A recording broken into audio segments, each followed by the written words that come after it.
I play better. Jonathan Taylor with his third rushing touchdown of the game. And it sends the Falcons to their fourth consecutive loss. That one is definitely tough to swallow. 31-25. Indianapolis defeats the Falcons in overtime. We just didn't execute when we needed to. The defense got a lot of big time stops for us, and we didn't put points on the board. And you're going to go home all the way back home with another stinking loss. We're close. But, you know, with 6 losses, we can't be close anymore. Grab a cup of your favorite Joe and let's talk Falcons football on Early Birds, presented by Mercedes-Benz. Good morning, welcome into Early Birds. He's DJ, I'm Justin, and Shock. Kate and Ellis put it real well right there. They're close, but they can't be close anymore. Yeah, it's the almost there kind of feel, and you got to finish this off with the limited amount of games you got left. Yeah. No margin of error. You got to find ways to get wins. Can't be close anymore. That starts tomorrow. Let's kick things off with the opening drive. It'll be Falcons and Panthers tomorrow afternoon right here on Fox 5. And that means we have to talk a little bit about what happened last time these two teams played. DJ, is a little payback in order after 30-0? Yeah, that's definitely something you remember from last outing. It was just embarrassing. It's something you never want on your own resume, and now they get to come to your place. You got to redeem yourself because that was, like Arch just said, stinker of a game. In Germany, this was a stinker as well. You got to find a way to get a W. And it's in division, too, so that's why it's even more important. Find a way to get a W in this one. Even if Falcons fans weren't looking forward to re-watching the last matchup for fun, Raheem Morris said, of course, he went back and looked at the film. You definitely look at it because you got to figure out what happened, what went wrong early. Our defense was able to go out there and show great resiliency and stand up and play, you know, halfway decent on just an awful day, right? So you got to take that from it, but you definitely got to go look at it so you don't come out and start that way. You don't come out and finish that way, and you can come out and find ways to thrive and get better. So you never wash it, you never put it away. It's there. It's on the cut-ups this week, and you better go look at it. As we continue on the opening drive, Shock, a lot of talk this past week among Falcons fans about Michael Penix Jr. His last 3 games, completion percentage has dipped, to be fair. Also hasn't thrown any picks in his last 3. So what have you seen, DJ? I think the number one word is just inconsistency. Just from the bottom up, starting with his feet to the accuracy to some of the decisions. The inconsistency hasn't been there. He's got to find a way to get back to the guy we saw in Washington of last year that was really adamant, that was really sure of himself, and was really confident. I don't think he's lost confidence, but I think he has somewhat lost who he is. He got to find a way to improve that, and it starts, I think, from the bottom up. Mentally, he's got it. Penix is hard on himself, but like I said, he's still confident. Everything's gonna be okay. It don't matter what point in my career I'm in. I know I see a lot of things that people say, oh, I'm only a certain amount of games in, but at the end of the day, I got to be my best for this team, and it's going to come out. And each and every day, I feel like I'm getting better. Each and every week, I feel like I'm getting better, and it'll come around. We'll figure it out. As we wrap up the opening drive, all right, so the Falcons are 3-6, a little bit past the halfway point in the regular season. They can't look at it this way, but we can. Is it fair to say, DJ, you can probably only afford to lose 1, maybe 2 more games if you want to make that goal of making the playoffs? Absolutely, because you look around the NFC, you look at some of the top teams like a Seattle, like the Rams, they're all playing well. And guess what? You got to play those teams too. You still got to play the Saints twice. You got another division game. Obviously playing Tampa. I mean, it's a lot left on the plate, but there's no margin of error in this one. And yes, you have to go out and win these games. I don't think you want to lose any ball games, but we know that's tough to do. But yeah, 1 game may do it. It starts with getting 1, and that could be tomorrow against the Panthers. Welcome into Early Birds alongside DJ Shockley. I'm Justin Felder. And this Carolina team, they're 5-5, but it's tough to get a read on them, right? They go to Lambeau and beat the Packers a couple weeks ago. Last Sunday, they lose to the Saints at home. Who are these guys? I was just going to ask you, because I have no idea who they are. You're talking about playing at a high level, winning versus a really good team. I'm talking about NFC really good teams. Right. The Packers, one of those teams. They go there and beat them, and then you lay an egg versus the New Orleans Saints. You don't know who they are, which team's going to show up, but you better make sure you show up. That's all I can say. Falcons trying to snap that losing streak tomorrow afternoon against Carolina. And after 3 straight where the Falcons didn't crack 100 yards rushing, the ground game did get going in Berlin. Tyler Algier in particular had a pair of touchdowns. The 4th-year back already has a career high for touchdowns in a season with a whole bunch of games to go. Algier sat down one-on-one with our Kelly Price earlier this week. Earlier today, Raheem Morris called you the least talked about superstar on our team. What's your kind of reaction to your head coach saying that? That's for sure a privilege. For sure a privilege. I think Yeah, no, I think it is awesome, but shoot, we just got to continue to do what we can, shoot, started off with today and then throughout the next week and the next 8 games. So we got 8 more games to continue for him to believe that, and shoot, that's all we can do. I know the big talk on offense is third down conversions being a problem for you guys, obviously not having any on Sunday. The last couple weeks it's been kind of a recurring issue. How do you guys fix that going forward? Yeah, I think it just comes down to like the little details. I think, just the little details. I think because it's a small little detail that could really change the game, whether it's a first down or sending the punt team out there. So I think really just holding ourselves accountable, holding myself accountable, what can I do better and stuff, and all just looking inward instead of just pointing fingers. I think that's what you can do, especially if you want to be a great team that we want to be. So we just got to continue to just do that. So you've been on a couple different Falcons teams now. You guys have started 3-6. I mean, where are kind of the vibes at compared to other teams you've maybe been on at this point in the season? I feel like everyone's like pretty fine right now. No one's like, oh my gosh, like we're like obviously like it sucks being like losing 4 straight, but I think everyone's head is right, and it's next game mentality. I think being 1-0 this week is the most important, just like every other week. So I think as long as we handle business and everyone has that same mindset, we will come out victorious in the end, or that's the plan at least. A lot of people have talked about how this team is just like really close, and even the coaching staff, like everyone's just very close in this building right now. How does that help in a time like this when you guys are obviously kind of struggling a little bit on the field? Yeah, I feel like it's great. I feel like the bond that we started off with in OTAs, in the OTAs to training camp to now, I feel like it's awesome to have. So I feel like when times do come, no one's just going crazy. Like we know each other. We know what we're capable of doing. I think that's the most. We know what we're capable to do on the field. It's just like we just got to make sure it's like a puzzle. We just got to get the puzzle pieces together. Well, we'll see if Tyler can keep it going tomorrow. And Shock, we got a huge day of college football ahead. I know you're heading to Athens for a top 10 showdown. Ooh, looking forward to UGA in Texas tonight. And don't forget about the Owls of Kennesaw State. Michael Jenkins will break it all down coming up next. Plus, you know you got to hop up fast, bro. We got to the sideline. I'm like, and Kadera Hodge still remembers the big hit that welcomed him to the NFL. We'll tell you about it next when we go deep. You're watching Early Birds, presented by Mercedes-Benz, official luxury vehicle of your Atlanta Falcons, and sponsored by the Georgia Lottery. Today could be the day. And the Home Depot, how doers get more done. More Early Birds coming back at you.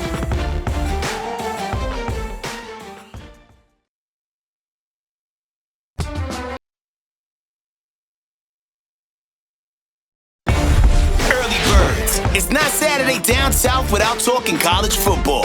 Get ready to fire up the grill. Here's Shock.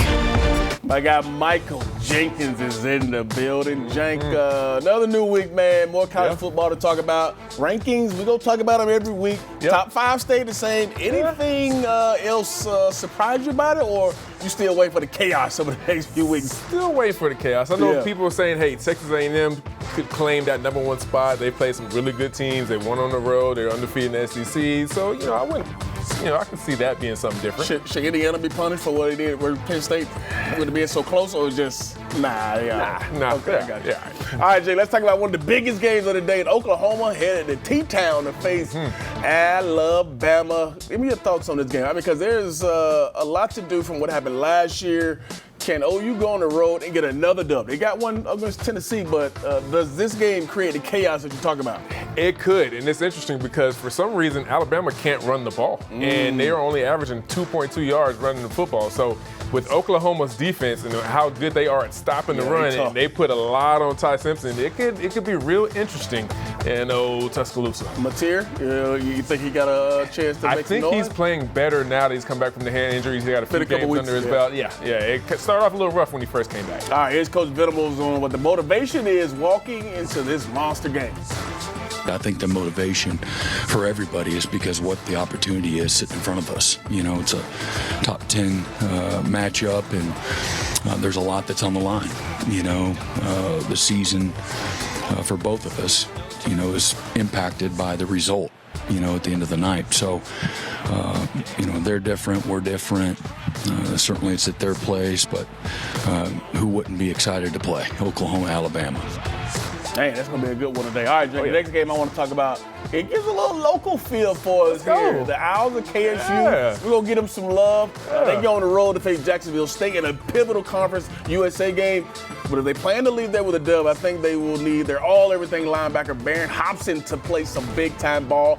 And Mr. Hobson is our Chick-fil-A made in Georgia player who did his thing at Lee County High School, where he won a state title in 2017. He was Defensive Player of the Year in 2020, 86 tackles in Jink. He blocked 5 kicks as a senior. How crazy is that? But Jink, both teams 5-0 Conference USA. KSU rolled off 7 in a row. JVL's rolled 4 in a row. Underrated, interesting matchup. What's your thoughts on this one? Who's got the upper hand? First, did you know there's a Jacksonville, Alabama? No. That's where they're playing at. Oh, wow. No, I did not. But Kennesaw State, I mean, like you said, winners of 7 in a row. And guess who their only 2 losses are to? A Wake Forest team, pretty good. Pretty good, yeah. And Indiana. Oh, wow. Yeah, so they've really gone on the road since that Indiana loss. They can run the ball well. They have they protect the quarterback well, and they get to the opposing team's quarterback extremely well, best in the conference. So it's going to be an exciting matchup. KSU with Jake, who you got? I got to go with the hometown team. KSU. 2 wins last year. Undefeated in the conference this year. Let's go. I like it. Here's Jerry Mack on the challenge of Jacksonville State. Every opponent, presents a different issue. And this opponent that we got this week, they present probably one of the biggest issues of anybody in this conference that we played so far. So, all we know is it's going to be a great atmosphere at Jacksonville State. I constantly hear about that. Obviously, ESPN got wind of it. So we understand what's at stake. We understand the atmosphere that we're going to be walking into. And, you put yourself in a position to go out there and compete for playing meaningful football late in November. And that's what these guys have worked for the entire year. So we're excited about the opportunity to go down there. Gonna be a good one too. All right, next one, Jake. Playoff implications on the line tonight in Athens. Longhorns coming over. Arch playing better ball. Their defense is tops in a bunch of different categories. Jake, how do they make this an interest? Can Texas pull off the ultimate upset going in Athens? I mean, what's your record at home? Like 30-something and 1. Alabama a few years ago. You score, people tap other players on the head, and the flashes go off, and explosions and all that. I mean, it's going to be a tough. And I feel like this is one of those things where you don't want to hear it, but Georgia kind of struggles with Bama. True. Texas kind of struggles with Georgia. True. And you lose twice to them last year, and so. But Texas is going to want to get some get back. Arch, like you said, is playing well. If Georgia gets off to that slow start, could be interesting. But I still think Georgia takes this one. Talk to me, Jack. Here's Kirby's message to fans about creating a hostile environment. Electric.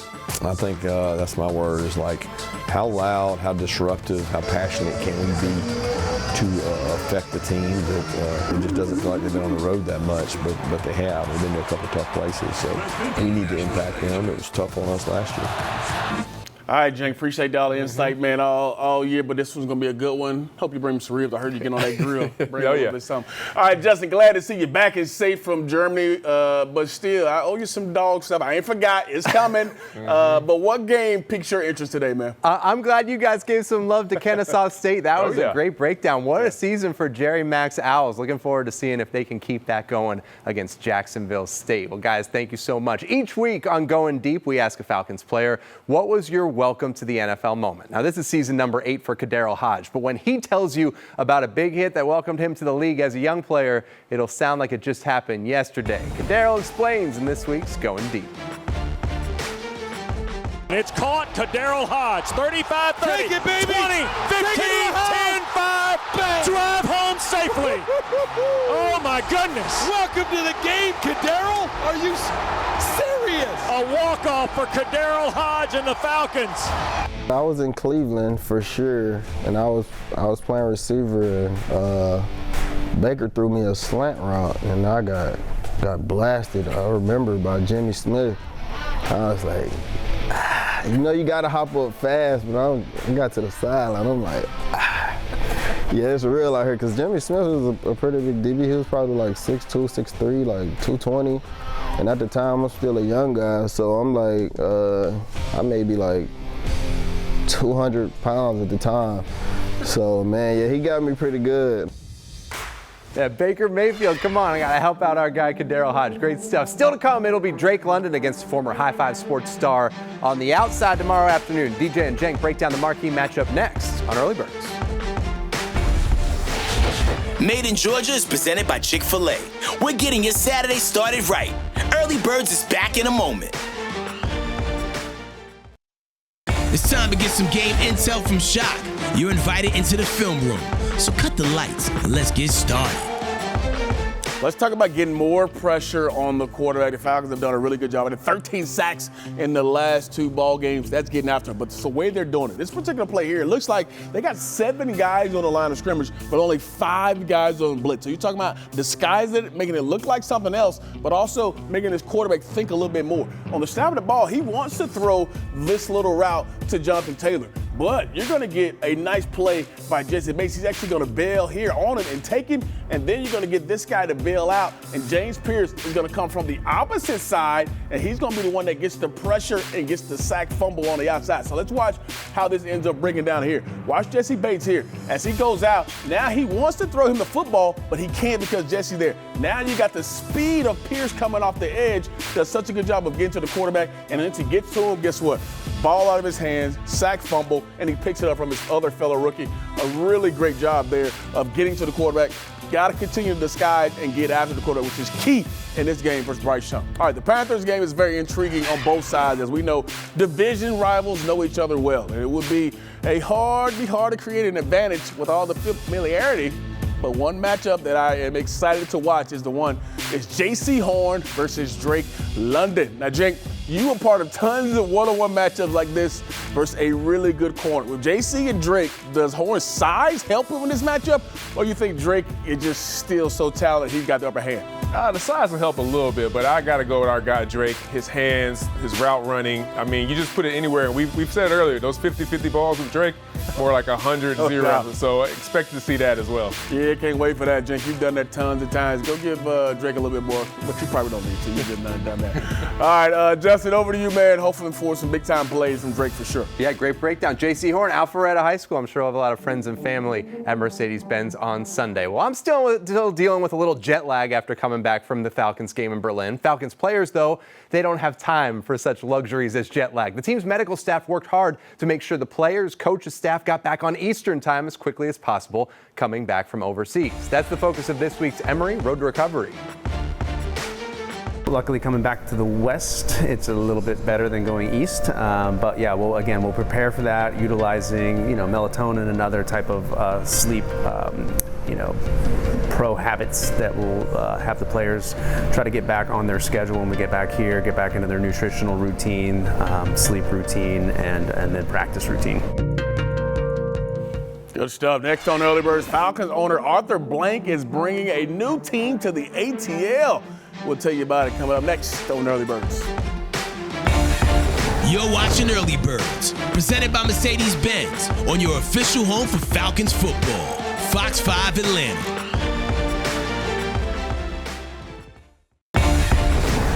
Early Birds has been presented to you by Mercedes-Benz, official luxury vehicle of your Atlanta Falcons.